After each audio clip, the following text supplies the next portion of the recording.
Good morning students. आज हम लोग नया चैप्टर स्टार्ट करने जा रहे हैं। चैप्टर का नंबर है 9th और चैप्टर का नाम है उपसह संयोजक यौगिक, जिसको अपन संकुल यौगिक भी कह सकते हैं। तो हमारा जो नेक्स्ट चैप्टर हम पढ़ने जा रहे हैं वो है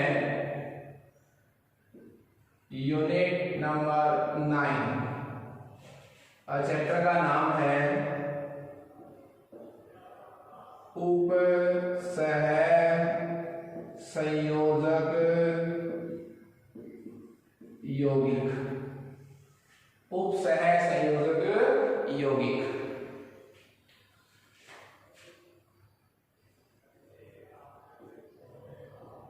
उसके बाद देखिए इस चैप्टर में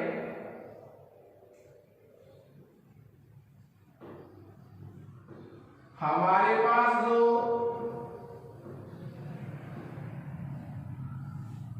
प्रारंभिक टॉपिक आता है वो है हमारे पास कि यौगिकों के बारे में अपन सबसे पहले पढ़ेंगे।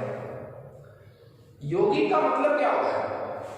दो या दो से अधिक तत्वों के निश्चित अनुपात में बना हुआ जो स्पीशीज है वो यौगिक कहलाता है। तत्वों के निश्चित अनुपात में कॉम्बिनेशन से जो बनता है वो क्या कहलाता है? यौगिक। देखिए उपसह संयोजक यौगिक पढ़ने से पहले हम सबसे पहले पढ़ेंगे टॉपिक जो हमारा रहेगा वो रहेगा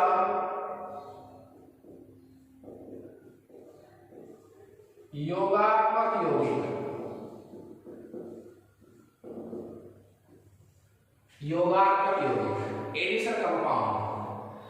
योगात्मक यौगिक क्या है? देखिए दो या दो से अधिक, दो या दो से अधिक कैसे यौगिक लेकर चलूं मैं? स्थायी यौगिक। और उन स्थायी यौगिकों का मिश्रण जो है वो किसमें हो? निश्चित अनुपात में। दो या दो से अधिक स्थायी यौगिकों के निश्चित अनुपात में मिलने से जो यौगिक बनेगा वो क्या कहलाएंगे? योगात्मक यौगिक। क्लियर है?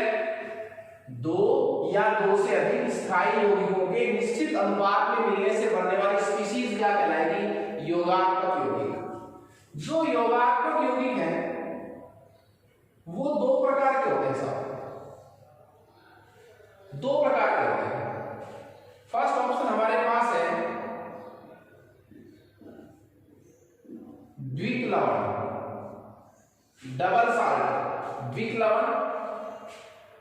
और दूसरा हमारे पास प्रकार है संकुल लवण। कॉम्प्लेक्स कंपाउंड कह सकता हूं, कॉम्प्लेक्स साल्ट कह सकता हूं। तो योगात्मक यौगिकों के दो प्रकार हो गए, द्विक लवण और संकुल लवण। ठीक है। उसके बाद द्विक लवण को संकुल लवण को पढ़ने से पहले मैं एक टॉपिक पढ़ूंगा और वो पढ़ूंगा साधारण लवण, जिसको मैं अकेला क्या भी कह सकता हूं? लवण भी कह सकता हूं। योगात्मक यौगिक की परिभाषा आप समझ गए। दो या दो से अधिक स्थायी यौगिकों के निश्चित अनुपात में मिलने से प्राप्त स्पीशीज क्या कहलाती है? योगात्मक यौगिक। योगात्मक यौगिक दो प्रकार के होते हैं, द्विक लवण और संकुल लवण। क्लियर है? द्विक लवण और लवण भी एक प्रकार का यौगिक ही होता है। संकुल यौगिक भी, लवण का मतलब यौगिक ही है। द्विक लवण और संकुल लवण को पढ़ने से पहले मैं परिभाषा किसकी पढ़ूंगा? साधारण लवण। ठीक है। मैंने योगात्मक यौगिक की परिभाषा आपको बता दी। आप इसका एक एग्जांपल लेना चाहें तो वो भी समझ सकते हैं। किसका एग्जांपल? योगात्मक यौगिक का। कहां से निकालेंगे इसका एग्जांपल? इसकी परिभाषा से। परिभाषा क्या थी? दो या दो से अधिक किसको मिलाना है? स्थायी यौगिकों को मिलाना है। तो देखिए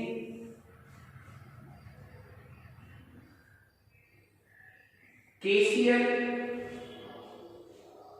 potassium chloride plus MgCl2 plus 6H2।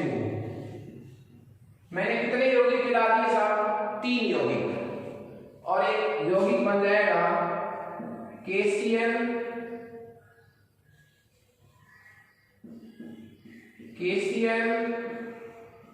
MgCl2 और 6H2। ये बन गया आपके पास, बताइए क्या? द्विकलवन।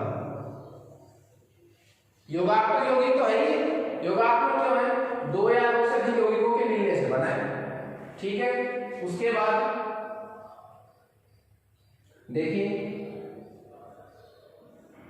KCl प्लस FeCl2 से यौगिक बनेगा K4 FeCl2, K4 FeCl6। तो मुझे यहां 4 लेना पड़ेगा, ठीक है। ये भी एक योगात्मक यौगिक है, ये भी एक योगात्मक यौगिक है, परंतु मैं आपको वापस नहीं सकता हूं मूल टॉपिक पर। योगात्मक यौगिक जो है वो क्या था? 2 या 2 से अधिक स्थायी यौगिकों के मिलने से। ये भी स्थायी यौगिक है, ये भी स्थायी यौगिक है, तो यौगिक क्या बना? कार्नेलाइट। क्या यौगिक बना है? कार्नेलाइट। तो कार्नेलाइट एक ऐसा यौगिक हुआ, योगात्मक यौगिक। क्लियर है? 4 KCl एक स्थायी यौगिक है, फेरस साइनाइड एक स्थायी यौगिक है। इन दोनों के मिलने से जो यौगिक बना है पोटेशियम फेरोसाइनाइड, ये भी एक क्या है बताओ? योगात्मक यौगिक है। ये दोनों ही योगात्मक यौगिक तो है, पर अंतर ऐसा है। अंतर क्या है? ये जो कार्नेलाइट है, ये तो कौन से प्रकार का योगात्मक यौगिक है? द्विकलवन प्रकार का। मैंने आपको बताया था योगात्मक यौगिक कितने प्रकार के होते हैं? 2 प्रकार के, द्विकलवन और संकुल लवण। तो जो कार्नेलाइट बना है वो तो कैसे टाइप का है? द्विकलवन। और जो पोटेशियम फेरोसाइनाइड बना है वो कैसे टाइप का योगात्मक यौगिक है? संकुल लवण टाइप का। क्लियर है? देखिए आप इस चैप्टर में यदि स्टार्टिंग की जो डेफिनेशन है, जो परिभाषाएं हैं, इसकी जो टर्मिनोलॉजी है, वो यदि आप अच्छी तरह समझ जाएंगे पूरे चैप्टर में कहीं कोई दिक्कत नहीं आएगी। इसलिए मैं आपको बार बार रिवाइज करवा रहा हूं। इस पूरे बोर्ड में एक परिभाषा लिखी होगी, क्या? योगात्मक यौगिक। योगात्मक यौगिक की परिभाषा क्या है? 2 या 2 से अधिक स्थायी यौगिकों के निश्चित अनुपात में मिलने से बनने वाली स्पीशीज क्या कहलाती है? योगात्मक यौगिक। ठीक है। मैंने 2-2, 3-3 यौगिकों को मिलाया तो कुछ यौगिक बनाए, तो ये बनाया था, ये बनाया था। यह भी योगात्मक यौगिक है क्योंकि इनके स्थायी यौगिकों के मिलने से बना है। यह भी योगात्मक यौगिक है क्योंकि ये भी स्थायी यौगिकों के मिलने से बना है। दोनों योगात्मक यौगिक तो हैं। कैसे यौगिक है? योगात्मक यौगिक है। योगात्मक यौगिक आ गया, लेकिन योगात्मक यौगिक के मैंने कितने प्रकार बताए हैं? 2 प्रकार बताए, एक तो द्विकलवन बताया है और एक संकुल लवण बताया है। ये जो यौगिक है ये तो द्विकलवन है और ये क्या है? संकुल लवण। इसका मतलब योगात्मक यौगिक जो है जब भी बनेंगे, जब वो स्थायी यौगिकों से बनेंगे तो कितने प्रकार के बन सकते हैं? 2 प्रकार के, द्विकलवन और संकुल लवण। अब हम द्विकलवन को, संकुल लवण को पढ़ने से पहले इसको पढ़ रहे हैं साधारण लवण। देखिए साधारण लवण का मतलब क्या है? जिसमें एक धनायन तथा एक क्या हो? ऋणायन। जिसमें एक धनायन तथा एक क्या हो? ऋणायन उपस्थित हो। वह क्या कहलाएगा? साधारण लवण। अम्ल और क्षार की उदासीनीकरण अभिक्रिया से बनने वाला यौगिक क्या कहलाता है? लवण कहलाता है। और लवण में एक ऋणायन होता है, एक धनायन होता है, जो कहां से आते हैं? एक अम्ल से आता है और एक क्षार से आता है। साधारण लवण में एक धनायन और एक क्या मिलेगा आपको? ऋणायन। जैसे इसका एग्जांपल, इसका मैं एग्जांपल दे सकता हूं, वो है NaCl। ठीक है। एक बात और, प्रकार, ऋणायन एक ही प्रकार के, एक ही प्रकार के, एक ही प्रकार के धनायन तथा क्या हो ऋणायन। NaCl में एक धनायन है और एक क्या है ऋणायन है। MgCl2 भी साधारण लवण है, एक प्रकार का इसमें धनायन है और एक प्रकार का इसमें ऋणायन है। संख्या अधिक हो सकती है लेकिन प्रकार क्या रहेगा एक। तो साधारण लवण की परिभाषा क्या हो जाएगी, जिसमें एक ही प्रकार का धनायन और एक ही प्रकार का क्या होता है ऋणायन, वो क्या कहलाता है साधारण लवण। क्लियर है। साधारण लवण की बात हो गई तो इसके बाद अपन किसको पढ़ सकते हैं, योगात्मक यौगिक को पढ़ सकते हैं। योगात्मक यौगिक के दो प्रकार पढ़े थे, द्विक लवण और संकुल लवण। तो अब हम प्रॉपर वे में चलेंगे किसकी तरफ, द्विक लवण की तरफ। मैं आप लोगों को साधारण लवण की परिभाषा बता चुका हूं, जिसमें एक ही प्रकार का धनायन हो, एक ही प्रकार का धनायन और एक ही प्रकार का क्या हो ऋणायन हो, वो क्या कहलाएगा बताइए, साधारण लवण। अब हम इसमें नेक्स्ट टॉपिक जो पढ़ रहे हैं वो हमारा सिलेबस से स्टार्ट है कि योगात्मक यौगिक के दो प्रकार हमने पढ़े थे, द्विक लवण और संकुल लवण। तो स्टार्ट कर रहे हैं हम द्विक लवण से, डबल साल्ट से।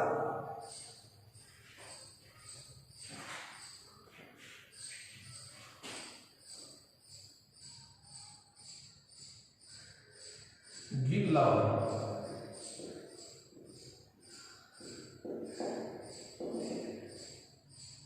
डबल साल्ट, इसकी क्या परिभाषा है,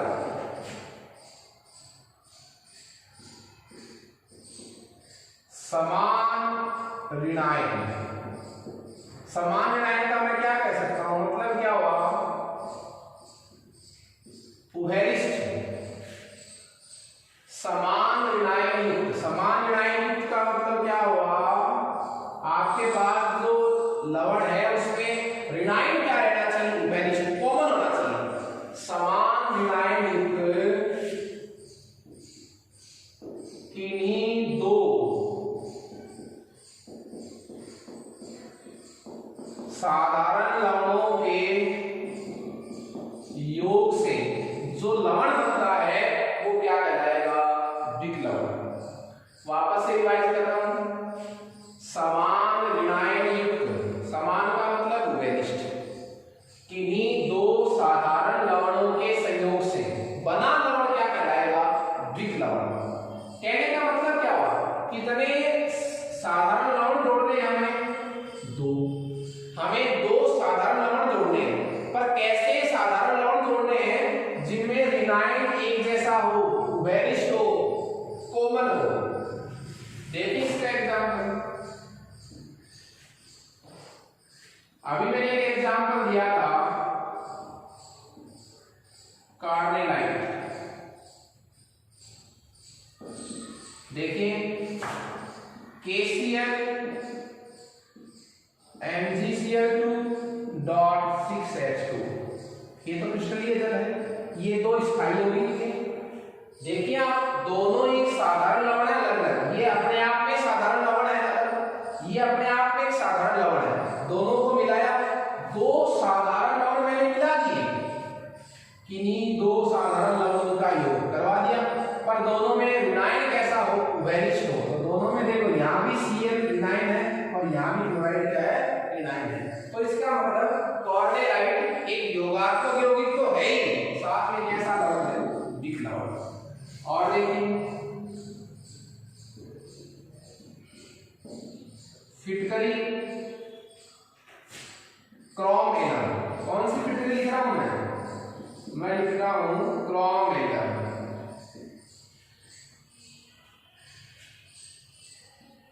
K2SO4 डॉट,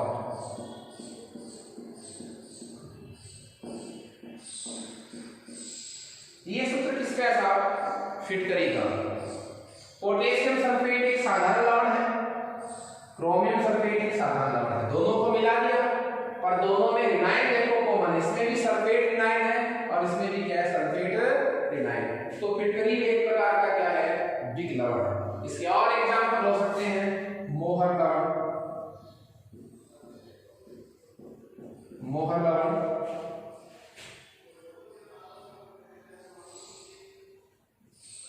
FeSO4 NH4 का whole twice SO4.6H2। Ferrous ammonium sulphate जिसको अपन कहते हैं, प्रैक्टिकल में यूज होता है टाइट्रेशन में। फेरस अमोनियम सल्फेट, दो साधारण लवण है साहब और दोनों में सल्फेट एक जैसा है क्या, विनाइल। तो ये तीनों यौगिक जो है वो किसकी श्रेणी में आते हैं, विक लवण की श्रेणी में आते हैं। एक बार जो विक लवण है इनका अस्तित्व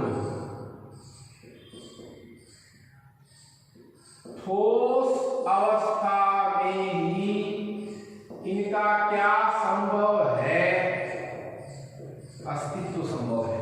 ये ठोस अवस्था में ही अपनी पहचान बनाए रखते हैं। इनका अस्तित्व का मतलब ये बने रहते हैं। जब इनको विलीन अवस्था में लाएंगे, जल मिलाएंगे, तो विलायक मिलाएंगे, तो ये अपने आयनों में टूट जाते हैं, आंशिक रूप से या पूर्ण रूप से।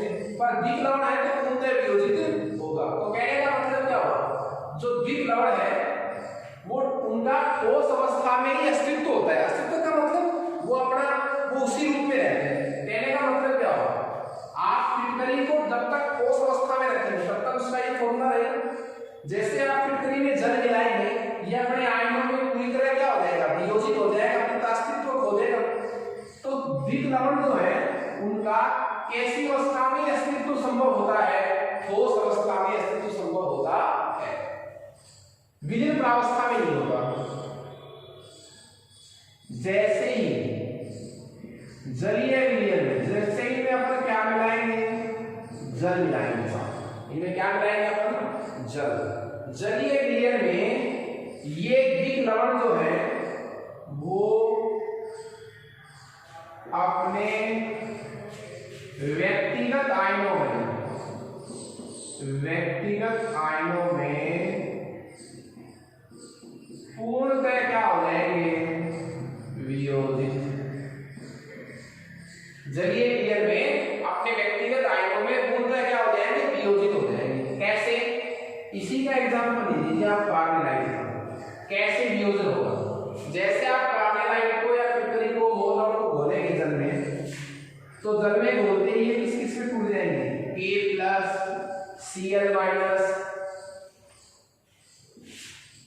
Mg+2 2Cl।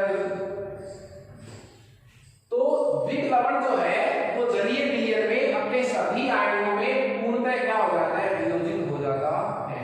इसी कारण वियोजन के कारण ही जो विक लवण है वो सभी आयनों का परीक्षण देते हैं। ये इंपॉर्टेंट बात है इसमें। एक तो ठोस अवस्था में अस्तित्व संभव होता है और एक सभी आयनों का परीक्षण देते हैं। कहने का मतलब क्या हुआ, जब आप फिटकरी को या कार्बोनाइट को जल में घोलेंगे, जाते जल में पूरी तरह वियोजित हो जाएंगे। वह जलीय विलयन जिसमें आपने इनको घोला है, किनको, विक लवण को, वह जलीय विलयन उस विलयन में पड़े हुए सभी आयनों का क्या देगा, टेस्ट देगा, परीक्षण देता है। तो ये हमारा टॉपिक था विक लवण, जो एक किसका प्रकार था, योगात्मक यौगिक का। मैं इसको थोड़ा सा बराबर रिवाइज कर रहा हूं। विक लवण का मतलब क्या हुआ, वह योगात्मक यौगिक जिसमें किन्हीं दो साधारण लवणों का क्या हो रखा है, योग हो रखा है। पर दो साधारण लवणों में, दोनों ही लवणों में विलायन क्या है, उनमें कॉमन है। जैसे कार्बोनाइट, फिटकरी और मोहर लवण। देखिए इनकी जो गुणधर्म है वो क्या है कि इनका ठोस अवस्था में अस्तित्व संभव होता है। जैसे जल मिलाएंगे ये अपने आयनों में क्या हो जाते हैं, टूट जाते हैं। जैसे नमक है, नमक का भी ठोस अवस्था में अस्तित्व होता है। जैसे उसको गलाएंगे, जल में मिलाएंगे, वो अपने आयनों में क्या होता है, वियोजित हो जाता है। तो ठोस अवस्था जलीय विलयन में अपने सभी आयनों में वियोजित हो जाते हैं। जैसे मैंने किसको तोड़ा है, कार्बोनाइट को। अब चूंकि जल में सारे आयन पड़े हैं तो वह जलीय विलयन अपने सभी आयनों का क्या देता है, परीक्षण। और सभी आयनों का परीक्षण देने का मतलब क्या होगा, इसका इससे सिद्ध क्या होगा कि जब सभी आयनों के परीक्षण आ रहे हैं इसका मतलब वह द्विक लवण जल में पूरी तरह क्या हो रहा है, टूट रहा है। योगात्मक यौगिक का दूसरा प्रकार हम पढ़ने जा रहे हैं वो है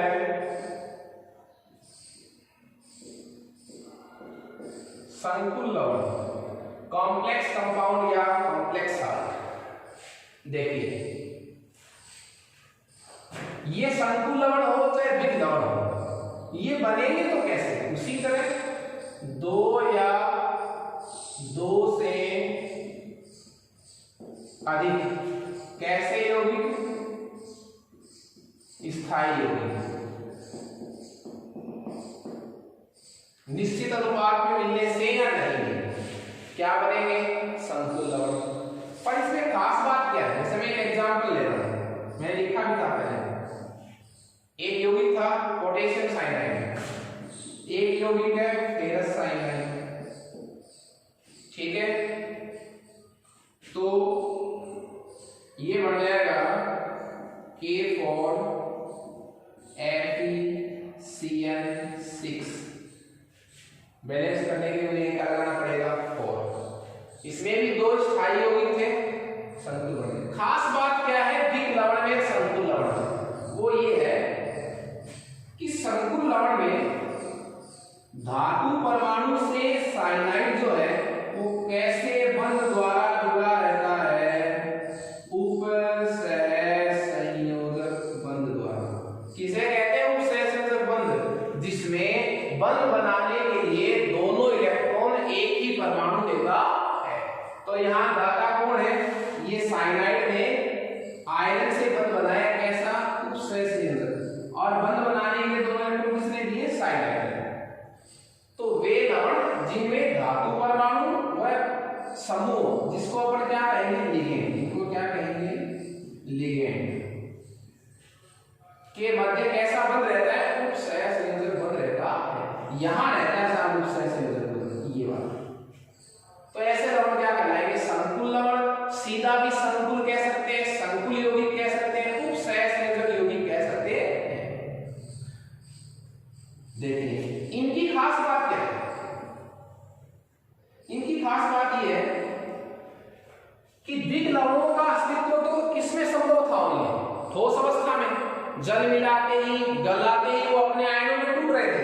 इनमें ऐसा नहीं है, ये ठोस अवस्था में भी तथा विलयन प्रावस्था में भी इनका क्या संभव है, अस्तित्व संभव है। ठोस अवस्था तथा विलयन प्रावस्था में भी इनका क्या संभव है, अस्तित्व संभव है। दूसरी बात, पूर्णतः कंप्लीट इनका डिसोसिएशन नहीं होता, वियोजन नहीं होता, पूर्णतः अपने आयनों में वियोजित नहीं होते हैं। अंतर आ रहा है द्विक लवण में संकुल लवण में, वो ओनली ठोस अवस्था में संभव थे, ये दोनों प्रावस्था में इनका अस्तित्व संभव है। वो जल मिलाते पूरी तरह अपने आयनों में टूट रहे थे, ये पूर्णतः अपने आयनों में वियोजित नहीं होते। अब जब वियोजन नहीं होगा, पूरी तरह नहीं टूटेंगे, तो क्या होगा, तो सभी आयनों के क्या नहीं देंगे, परीक्षण नहीं आएंगे। सभी आयनों के परीक्षण नहीं, आयनों के परीक्षण कब आएंगे, जब उसमें आयन होना चाहिए। जैसे मैं अभी एक एग्जांपल ले रहा था, K4 FeCN6। देखिए जब आप इसको जल में मिलाएंगे, K4 FeCN6 को जब आप किसमें मिलाएंगे, जल में, तो इसका पूरी तरह वियोजन नहीं होता साहब, कंप्लीटली इसका वियोजन नहीं होगा। और वियोजन कैसे होगा, 4K+ 4 तो कैसे आएंगे पोटेशियम, और ये आ जाएगा FeCN6।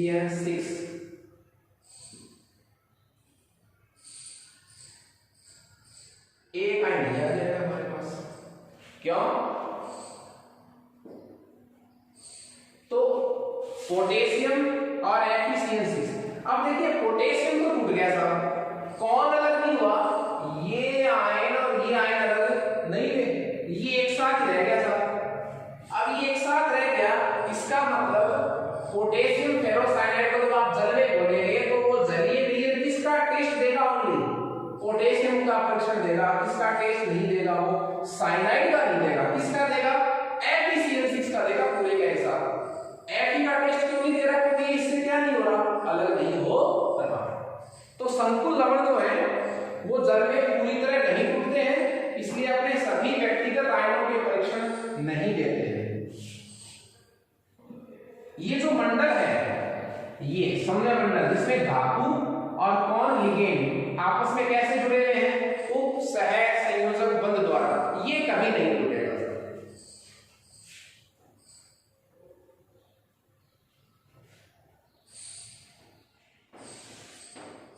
इसके बाद हम स्पेशली इस चैप्टर में संकुल लवणों के बारे में पढ़ रहे हैं। तो संकुल यौगिकों से संबंधित हमें परिभाषाएं आनी चाहिए।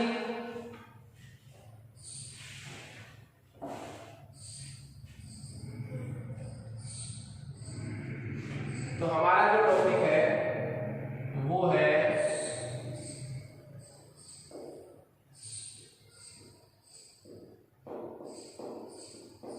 संकुल यौगिकों के महत्वपूर्ण पारिभाषिक शब्द। संकुल यौगिकों के महत्वपूर्ण पारिभाषिक शब्द। मैं इसमें आपको सबसे पहले एक परिभाषा बताऊंगा, एक सूत्र आपके सामने लिखूंगा। एक संकुल यौगिक अपन ले रहे हैं साहब, 2 संकुल यौगिक ले रहे हैं साहब, K for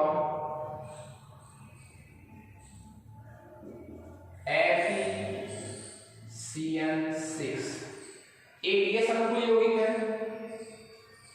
एक संकुल यौगिक और लेंगे अपन CONH3 6Cl3। 2 मैंने संकुल यौगिक लिए हैं। मैं इन संकुल यौगिकों में आपको काम में आने वाली जो परिभाषाएं हैं उनके थ्रू बताऊंगा। देखिए ये पूरा संकुल यौगिक है, इसके 2 पार्टीशन है साहब। ये जो वर्गाकार कोष्ठक आपको दिखाई दे रहा है ये कहलाता है समन्वय मंडल। ये क्या है, कोऑर्डिनेशन स्फीयर, समन्वय मंडल है। इसमें कहां है समन्वय मंडल, ये वाला क्या रहेगा इसमें, समन्वय मंडल। समन्वय मंडल, मंडल में 2 चीजें हैं। स्टार्टिंग में आपको एक धातु मिलेगी, वो क्या कहलाएगी, कोई भी धातु मिले वो कहलाएगा केंद्रीय धातु परमाणु। इसमें कहां है, ये कोबाल्ट केंद्रीय धातु परमाणु। केंद्रीय धातु परमाणु को छोड़कर जितने भी उसमें समूह पड़े हैं, आयन पड़े हैं, विनायन पड़े हैं, वो क्या कहलाएंगे साहब, वो कहलाएंगे लिगेंड। वो क्या कहलाएंगे, इसमें कहां है लिगेंड साहब, धातु को छोड़कर ये रहेगा अमोनिया 6, इसमें साइनाइड समूह है, ये साहब लिगेंड है। मंडल के बाहर, इस मंडल के बाहर चाहे लेफ्ट साइड चाहे राइट साइड जो आयन रहते हैं उनको प्रतिआयन बोलते हैं। तो ये क्या कहलाएगा, ये कहलाएगा प्रतिआयन। इसमें क्या है प्रतिआयन, ये क्या कहलाएगा प्रतिआयन, एंटी आयन। ठीक है, इसके कुछ और भी नाम है। ये जो आयन है, जो मंडल इसको कहते हैं सरल आयन, सरल आयन। और जो ये मंडल है यहां से लेकर यहां तक, मंडल वाला जो आयन है वो कहलाता है संकुल आयन। तो इसमें क्या हो गया साहब, ये संकुल आयन और ये सरल आयन।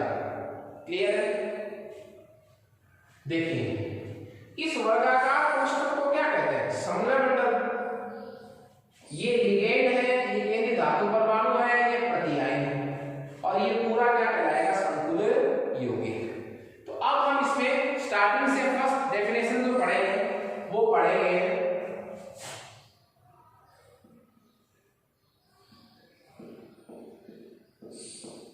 उप सह संयोजन सत्ता ऑब्लिक समन्वय सत्ता, उप सह संयोजन सत्ता ऑब्लिक समन्वय सत्ता। देखिए सत्ता का मतलब क्या है, सत्ता का मतलब है सूत्र से, आवरण से, कि वह सूत्र जिसमें कैसा बंध पड़ा है, उप सह संयोजन बंध पड़ा है। मैंने देखिए संकुल यौगिक के जो उदाहरण आपके सामने रखे हैं, संकुल यौगिक के जो उदाहरण मैंने आपके सामने रखे हैं, इन उदाहरणों में समन्वय सत्ता कौन सी है, ये वाली। तो समन्वय सत्ता को किस में लिखा जाता है, समन्वय मंडल में। तो कहने का मेरा मतलब क्या हुआ कि उप सह संयोजन सत्ता किसे कहते हैं, किसी संकुल यौगिक में केंद्रीय धातु परमाणु, इसको केंद्रीय धातु परमाणु तथा उससे जुड़े हुए समूह है जिसको हम क्या नाम बोलते हैं, लिगेंड। केंद्रीय धातु परमाणु तथा लिगेंड मिलकर आपस में क्या बनाते हैं, जो स्पीशीज बनाते हैं वो क्या कहलाता है, उप सह संयोजन सत्ता या समन्वय सत्ता। और पता है आपको केंद्रीय धातु परमाणु और लिगेंड के बीच कैसा बंध रहता है, उप सह संयोजन बंध। ठीक है। दूसरी परिभाषा हमारे पास है समन्वय मंडल। समन्वय मंडल, देखिए समन्वय मंडल में क्या होगा, इस वर्गाकार कोष्ठक को क्या कहा गया, समन्वय मंडल। तो परिभाषा क्या हो जाएगी, केंद्रीय धातु परमाणु व उससे जुड़े हुए लिगेंडों को जिस वर्गाकार कोष्ठक में रखा जाता है वो क्या कहलाता है, समन्वय मंडल। एक बात और अपन उसके थ्रू परिभाषा लिखें तो क्या कह सकते हैं, समन्वय सत्ता को जिस वर्गाकार कोष्ठक में रखा जाता है वो क्या कहलाती है, समन्वय मंडल। क्योंकि समन्वय सत्ता किसको बोला गया था, केंद्रीय धातु परमाणु में लिगेंड जुड़कर आपस में क्या कहलाते हैं, दोनों को मिक्स रूप में क्या बोलते हैं, समन्वय सत्ता। और इस वर्गाकार कोष्ठक में क्या लिखा हुआ है, समन्वय सत्ता को लिखा हुआ है। तो समन्वय सत्ता को जिस वर्गाकार कोष्ठक में लिखा जाता है वो क्या कहलाता है, समन्वय मंडल। तीसरी परिभाषा हम दे सकते हैं केंद्रीय धातु आयन। केंद्रीय धातु आयन समन्वय मंडल में आपको स्टार्टिंग में यहां धातु परमाणु मिलेगा, एक मिल सकता है, दो मिल सकता है, तीन मिल सकते हैं। तो केंद्रीय धातु परमाणु क्या होता है, समन्वय मंडल में स्थित। समन्वय मंडल का मतलब क्या हुआ, वर्गाकार कोष्ठक। समन्वय मंडल में स्थित वह धातु परमाणु जिससे कौन जुड़े हुए हैं, लिगेंड, क्या कहलाएगा, केंद्रीय धातु परमाणु। समन्वय मंडल में स्थित वह धातु परमाणु जिससे कौन जुड़े हुए हैं, लिगेंड जुड़े हुए हैं, वो क्या कहलाता है, केंद्रीय धातु परमाणु। जैसे यहां कौन है केंद्रीय धातु परमाणु, आयरन। इसमें कौन है साहब, कोबाल्ट। उसके बाद परिभाषा है प्रतिआयन। बहुत अच्छी परिभाषा है, बोर्ड में भी परिभाषा पूछी गई है। प्रतिआयन किसे कहते हैं, समन्वय मंडल के बाहर स्थित आयन को, समन्वय मंडल के बाहर स्थित आयन को क्या बोलते हैं, प्रतिआयन। तो यहाँ पर प्रतिआयन कौन हुआ, पोटेशियम आयन, 4 के लिए पोटेशियम आयन। यहाँ प्रतिआयन कौन हुआ, क्लोराइड आयन, क्योंकि वो मंडल के कहाँ है, बाहर। तो ये परिभाषा थी प्रतिआयन की। उसके बाद नेक्स्ट परिभाषा हमारे पास है समन्वय बहुफलक।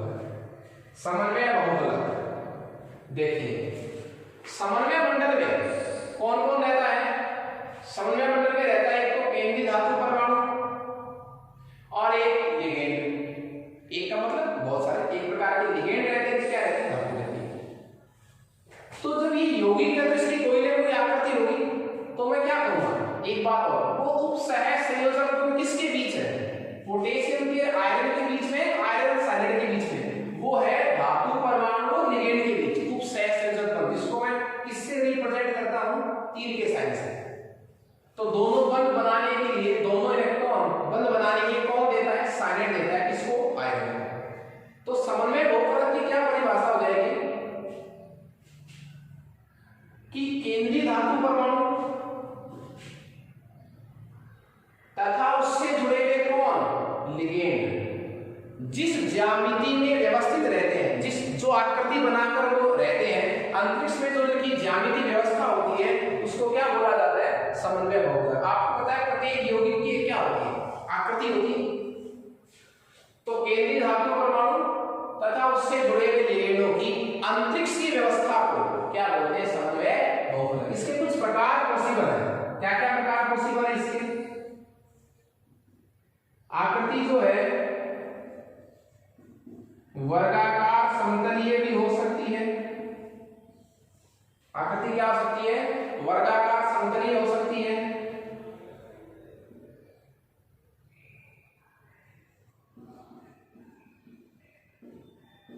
चतुष्फलकीय हो सकती है और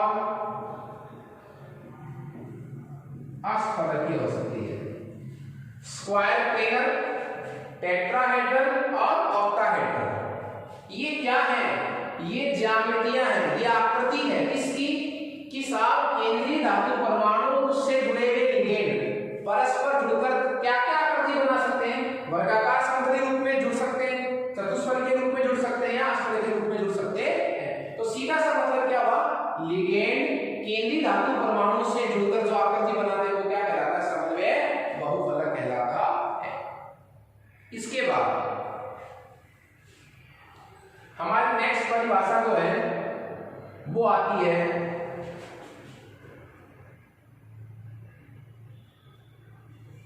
लिगेंड।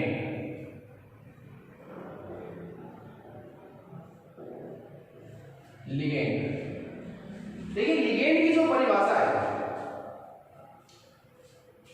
ये प्रत्यायन था, ये केंद्रीय धातु परमाणु है। केंद्रीय धातु परमाणु से जुड़े हुए ये जो समूह है, जो उदासीन हो सकते हैं या ऋणायन हो सकते हैं, वो क्या कहलाते हैं? लिगेंड। तो केंद्रीय धातु परमाणु से जुड़े हुए समूह है जो उदासीन हो सकते हैं और क्या हो सकते हैं? ऋणायनिक हो सकते हैं, वो क्या कहलाते हैं? लिगेंड। पर इनके पास कैपेसिटी क्या होनी चाहिए? पता है लिगेंड किसको कहते हैं? ओनली ऋणायन वाले समूह को लिगेंड नहीं कह सकते।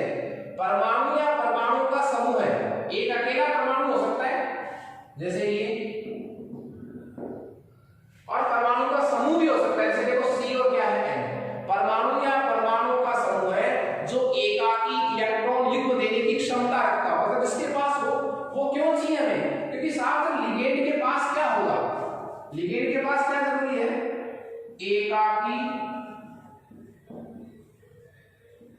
इलेक्ट्रॉन युग्म। एकाकी इलेक्ट्रॉन युग्म जिसको मैं क्या कह सकता हूं? Lone pair. ये किसके पास होना चाहिए? लिगेंड के पास। तभी वो किससे बंध बनाएगा? धातु से। कैसा? उपसह संयोजक। क्यों? बंध बनाने के लिए जो दो इलेक्ट्रॉन चाहिए वो दोनों कौन देगा?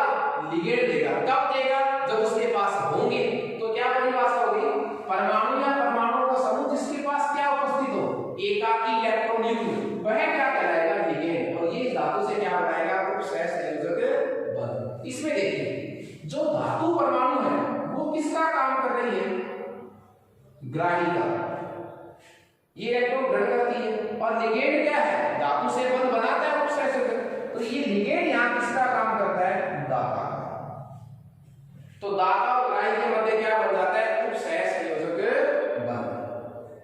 देखिए, तो मैं लिगेंड की परिभाषा में क्या लिखूंगा कि परमाणु या परमाणु समूह है, परमाणु या परमाणु का समूह है, परमाणु या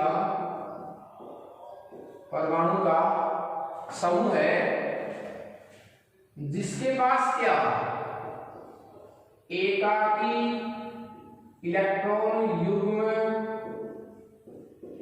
उपस्थित हो। ये तो इसकी शर्त है साहब। दूसरी बात, लिगेंड में क्या एक अकेला परमाणु, जैसे मैं एग्जांपल दे रहा हूं साहब, क्लोराइड ये एक लिगेंड है, इसके पास लॉन पेयर ऑफ इलेक्ट्रॉन है, तो ये संकुल यौगिक बना सकता है, लिगेंड का कार्य कर सकता है। क्यों कर सकता है? कि इसके पास क्या पड़ा है, एकाकी इलेक्ट्रॉन युग्म। देखिए तो एकाकी इलेक्ट्रॉन देते लिगेंड नहीं, ये परमाणु अकेला है, परमाणु का समूह भी हो सकता है NH3। देखिए ये अमोनिया पूरा टोटल इसका काम करेगा लिगेंड का। क्यों? क्योंकि अमोनिया में नाइट्रोजन पर क्या पड़ा है, लोन पेयर, तो ये भी दान कर सकता है लोन पेयर। तो परमाणु या परमाणु का समूह है जो एकाकी इलेक्ट्रॉन युग्म क्या कर सकते हैं, दान कर सकते हैं, या जिनके पास है वो क्या कहलाएंगे, लिगेंड। परंतु देखिए यहां एक परिभाषा आती है, दाता परमाणु, डोनर एटम, दाता परमाणु। देखिए दाता परमाणु में क्या है कि लिगेंड में उपस्थित वह परमाणु जो वास्तव में एकाकी इलेक्ट्रॉन युग्म का दान करता है, वो क्या कहलाएगा, दाता परमाणु। जैसे एक पूरे परिवार में सभी व्यक्ति कमाते नहीं है, एक या दो व्यक्ति कमाते हैं, तो एक्चुअली लिगेंड जब अकेला होता है परमाणु तब तो यही दाता परमाणु हो गया, यही लिगेंड है पूरा। लेकिन अमोनिया पूरा तो लिगेंड है, इसमें एक्चुअली एकाकी इलेक्ट्रॉन युग्म का दान कौन कर रहा है, नाइट्रोजन करेगा दान, उसके पास है एकाकी इलेक्ट्रॉन युग्म, तो नाइट्रोजन क्या कहलाएगा, दाता परमाणु। तो क्या परिभाषा हो जाएगी कि एकाकी युग्म, एकाकी युग्म